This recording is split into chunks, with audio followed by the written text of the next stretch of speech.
Welcome to Silverstone, round 9, the penultimate round of the British Touring Car Championship.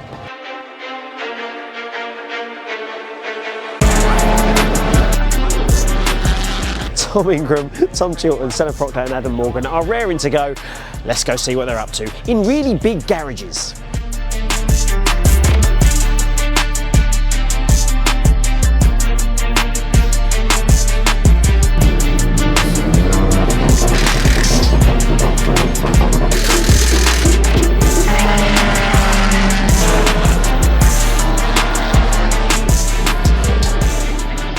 It's been a good session, you know, even from FP1, you know, the minute we roll the car out the truck, the first couple of push laps, the car felt like it was in a really nice window. We made some very small changes between FP1 and FP2 to make up for the increase in grip between sessions. But yeah, car's been mega straight away, and touch wood, we can carry this pace on into quali, which is the important one.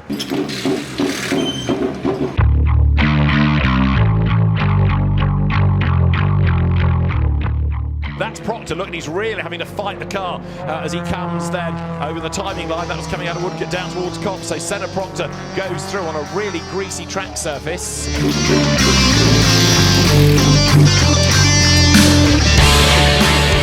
And Proctor goes back up to 8th, Adam Morgan goes up to 9th, but they're not breaking into the top 6, which is what they need to do. Proctor goes 5th, so that dumps out Doval. Smiley is now vulnerable with half a minute to go.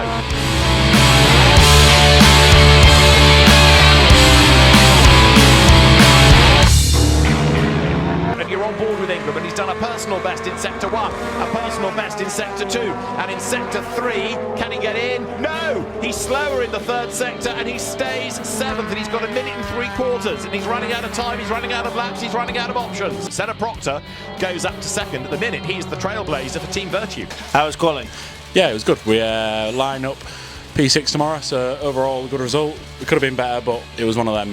We could have also been out in Q1, so I think we've got to call it a good session overall. I got excited at one point, Sen.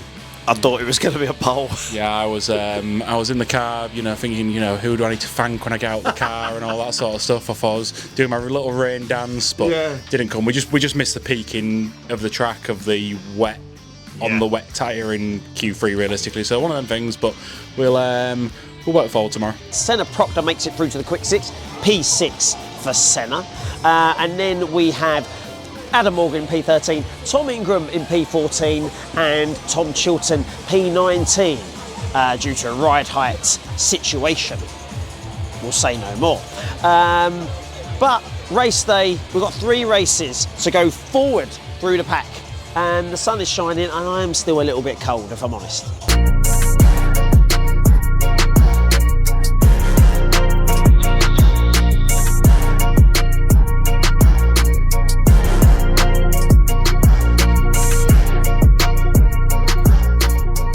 It is round 25 of the Quick Fit British Touring Car Championship from Silverstone.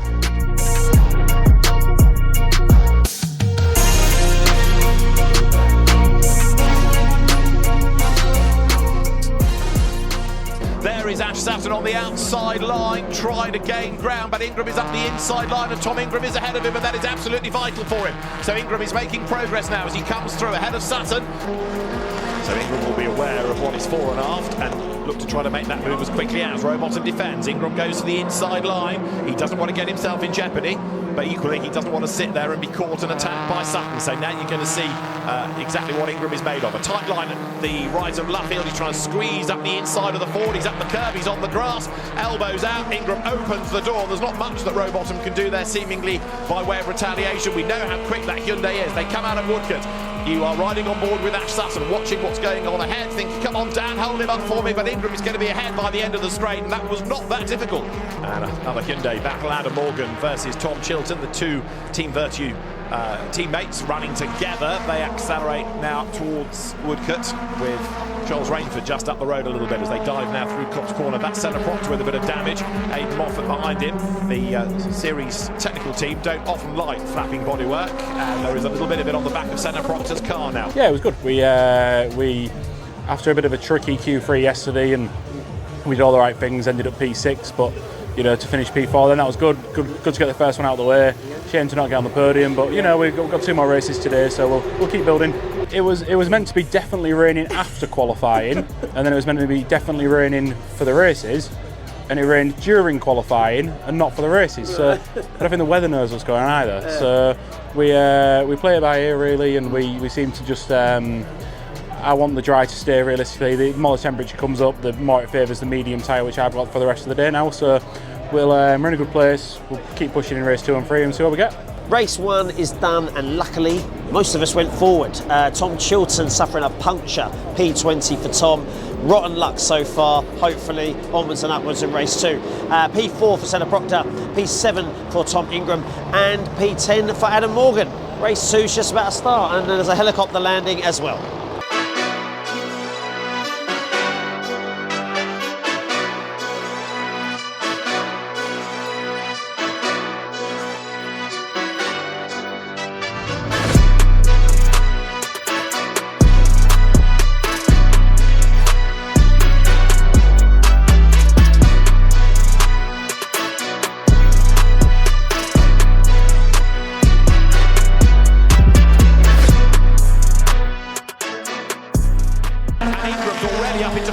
He's made an absolute rocket ship start, look, and Senna Proctor is going to let him go in a straight line. So there is Ingram. I apologise, he's third because he's cleared Sheridan as well.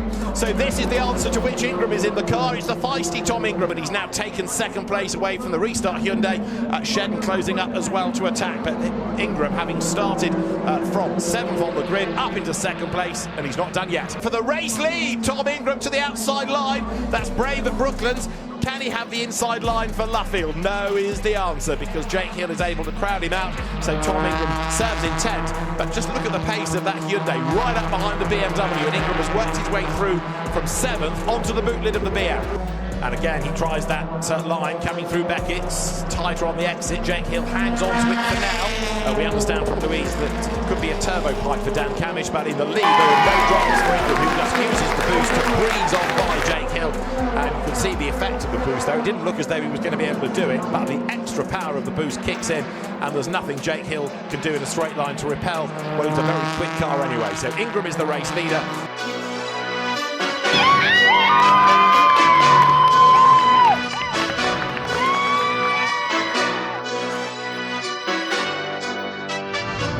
That's the winner's trophy.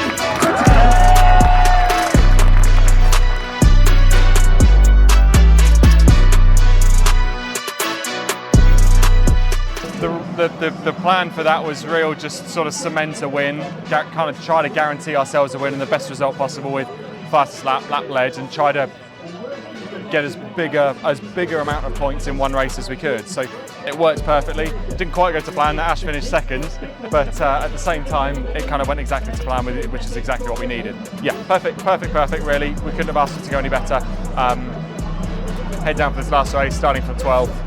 We know it's going to be a fairly tricky ask, but we've got to be minimal risk and maximum points. Race 2 is done, and we've got to be quick because race 3 is just about to kick off. P1 for Tom Ingram, P7 to P1 on the soft tyre. We will take it. The rest of the team, though, one of those days, well, one of those races. P16 for Senna Proctor, and in DNF for Adam Morgan and Tom Chilton.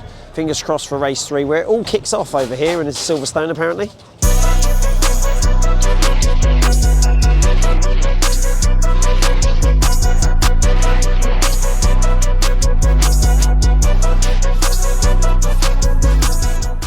Out of all of this, looking to see where Tom Ingram has got himself to. He's in 8th place, then he's in the mix, and now Ingram is having to start fighting against Hill for 5th place, in the knowledge that their road bottom is getting closer behind. Hill fighting back, trying to get an overlap on the inside. He's, as I said, he's fighting for 3rd place with Sutton, with Camish and road bottom, only 13 points between them. I think he'll have the inside. Ingram can't turn in, and road bottom slides up the inside as well. So Ingram gets shuffled out wide, look, and Rowbottom's trying to clear both of them, and he's got past Ingram, so that's bad news for Tom in terms of points. This is on board with Ingram, trying to get past Rowbottom. Remember, Rowbottom's almost out of boost. Ingram's got plenty, all right across the inside there, and then cutting back, and Rowbottom's gonna lose that position. And Rowbottom is out of boost. He's used all of it now, so he's got nothing left by way of retaliation, and that's going to help Ingram, of course. So he's now gained a place back, and look, Rowbottom is a sitting duck for Adam Morgan, who's going to go round the outside, so with no extra boost, there's nothing really that Rowbottom can do, and he's also being given a penalty, Dan Rowbottom, of 10 seconds for track limit offences. So all of a sudden, everything's going wrong. He's run out of boost, he's losing places, and he's going to lose more with a 10-second penalty applied. Another big battle going on between Dan Rowbottom in the Napa Ford. Tom Chilton gets ahead of him. Rowbottom gives the back of the car a little tickle, and that unsettles Chilton going up towards Luffield, and Robo goes back through. Silverstone's done, which means the touring cars is nearly done. We go into Brands Hatch in a couple of weeks, but let's round up what just happened in race 3. Tom Ingram takes 5th, Ash Sutton takes 3rd, which means we're 33 points ahead in the championship. We gain 1 point after all of that work. I think that's where Tom summed it up. We have a P7 for Adam Morgan, P8 for Tom Chilton, and then P13 for Senna Proctor. 2 weeks time, Brands Hatch. I'm going to get run over any minute. We'll see you for the finale. Whew.